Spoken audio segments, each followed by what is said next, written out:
financial advisor for reasons unknown. Ew! The word ew was not in the newspaper, of course, but was something Violet uttered herself, as a way of saying she was too disgusted to read any further. "If I invented something as sloppily as this newspaper writes its stories," she said, "it would fall apart immediately." Violet, who at 14 was the eldest Baudelaire child, was an excellent inventor, and spent a great deal of time with her hair tied up in a ribbon to keep it out of her eyes as she thought of new mechanical devices. "And if I read books as sloppily," Klaus said, "I wouldn't remember one single fact." Klaus, the middle Baudelaire, had read more books than just about anyone his own age, which was almost 13. At many crucial moments, his sisters had relied on him to remember a helpful fact from a book he had read years before. "Gretchen," Sunny said. Sunny, the youngest Baudelaire, was a baby scarcely larger than a watermelon. Like many infants, Sunny often said words that were difficult to understand, like "Gretchen," which meant something along the lines of, "And if I used my 4 big teeth to bite something as sloppily, I wouldn't even leave one tooth mark." Violet moved the paper closer to one of the reading lamps Mr. Poe had in his office, and began to count the errors that had appeared in the few sentences she had read.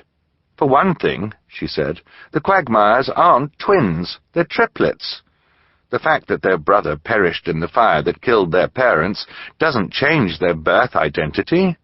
"Of course it doesn't," Klaus agreed, "and they were kidnapped by Count Olaf, not Omar.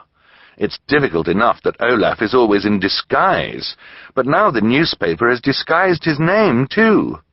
"Esme," Sunny added, and her siblings nodded. The youngest Baudelaire was talking about the part of the article that mentioned Esme's squalor. Esme, and her husband, Jerome, had recently been the Baudelaire's guardians, and the children had seen with their own eyes that Esme had not been kidnapped by Count Olaf. Esme had secretly helped Olaf with his evil scheme and had escaped with him at the last minute. "And for reasons unknown is the biggest mistake of all," Violet said glumly. "The reasons aren't unknown. We know them. We know the reasons Esme, Count Olaf, and all of Olaf's associates have done so many terrible things. It's because they're terrible people." Violet put down the Daily Punctilio, looked around Mr. Poe's office, and joined her siblings in a sad, deep sigh. The Baudelaire orphans were sighing not only for the things they had read, but for the things they hadn't read. The article had not mentioned that both the Quagmires and the Baudelaires had lost their parents in terrible fires, and that both sets of parents had left enormous fortunes behind, and that Count Olaf had cooked up all of his evil plans just to get a hold of these fortunes for himself. The newspaper had failed to note that the Quagmire triplets had been kidnapped while trying to help the Baudelaires escape from Count Olaf's clutches, and that the Baudelaires had almost managed to rescue the Quagmires, only to find them snatched away once more. The journalists who wrote the story had not included the fact that Duncan Quagmire, who was a journalist himself, and Isadora Quagmire, who was a poet, each kept a notebook with them wherever they went, and that in their notebooks they had written down a terrible secret they had discovered about Count Olaf, but that all the Baudelaire orphans knew of this secret were the initials V.F.D, and that Violet, Klaus, and Sunny were always thinking of these 3 letters, and what ghastly thing they could stand for. But most of all, the Baudelaire orphans had read no word about the fact that the Quagmire triplets were good friends of theirs, and that the 3 siblings were very worried about the Quagmires, and that every night when they tried to go to sleep, their heads were filled with terrible images of what could be happening to their friends, who were practically the only happy thing in the Baudelaire's lives, since they received the news of the fire that killed their parents, and began the series of unfortunate events that seemed to follow them wherever they went.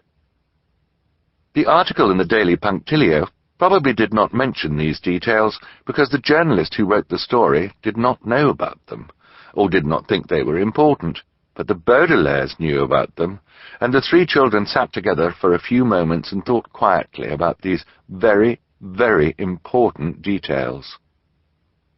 A fit of coughing, coming from the doorway of the office, brought them out of their thoughts, and the Baudelaires turned to see Mr. Poe coughing into a white handkerchief. Mr. Poe was a banker who had been placed in charge of the orphan's care after the fire, and I'm sorry to say that he was extremely prone to error, a phrase which here means always had a cough and had placed the three Baudelaire children in an assortment of dangerous positions. The first guardian Mr. Poe found for the youngsters was Count Olaf himself, and the most recent guardian he had found for them was Esme Squalor, and in between he had placed the children in a variety of circumstances that turned out to be just as unpleasant. This morning they were supposed to learn about their new home, but so far all Mr. Poe had done was have several coughing fits and leave them alone with a poorly written newspaper. "Good morning, children," Mr. Poe said. "I'm sorry I kept you waiting, but ever since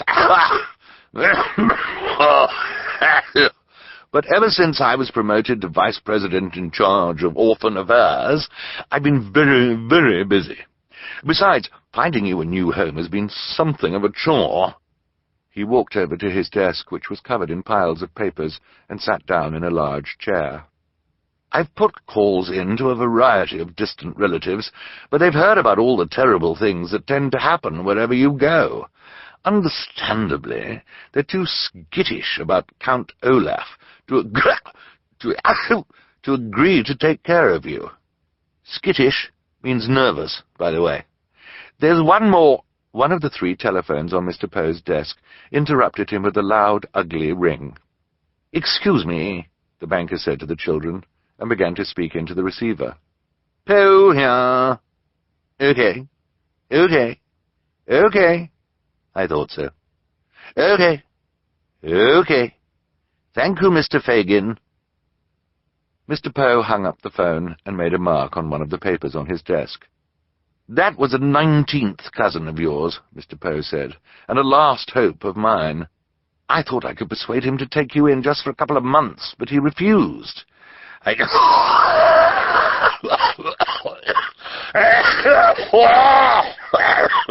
Can't say I blame him. I'm concerned that your reputation as troublemakers is even ruining the reputation of my bank." "But we're not troublemakers," Klaus said. "Count Olaf is the troublemaker." Mr. Poe took the newspaper from the children and looked at it carefully. "Well, I'm sure the story in the Daily Punctilio will help the authorities finally capture Olaf, and then your relatives will be less skittish." "But the story is full of mistakes," Violet said. "The authorities won't even know his real name. The newspaper calls him Omar." "The story was a disappointment to me, too," Mr. Poe said. "The journalist said that the paper would put a photograph of me next to the article with a caption about my promotion.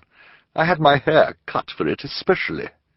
It would have made my wife and sons very proud to see my name in the papers, so I understand why you're disappointed that the article is about the Quagmire twins instead of being about you." "We don't care about having our names in the papers," Klaus said. "And besides, the Quagmires are triplets, not twins." "The death of their brother changes their birth identity," Mr. Poe explained sternly. "But I don't have time to talk about this. We need to find—" Another one of his phones rang, and Mr. Poe excused himself again. "Poe here," he said into the receiver. No. Yes. I don't care. Goodbye." He hung up the phone and coughed into his white handkerchief before wiping his mouth and turning once more to the children. "Well, that phone call solved all of your problems," he said simply. The Baudelaires looked at one another. Had Count Olaf been arrested? Had the Quagmires been saved? Had someone invented a way to go back in time and rescue their parents from the terrible fire? How could all of their problems have been solved with one phone call to a banker? "Pling?" Sunny asked. Mr. Poe smiled. "Have you ever heard the aphorism?" he said. "It takes a village to raise a child." The children looked at one another again, a little less hopefully.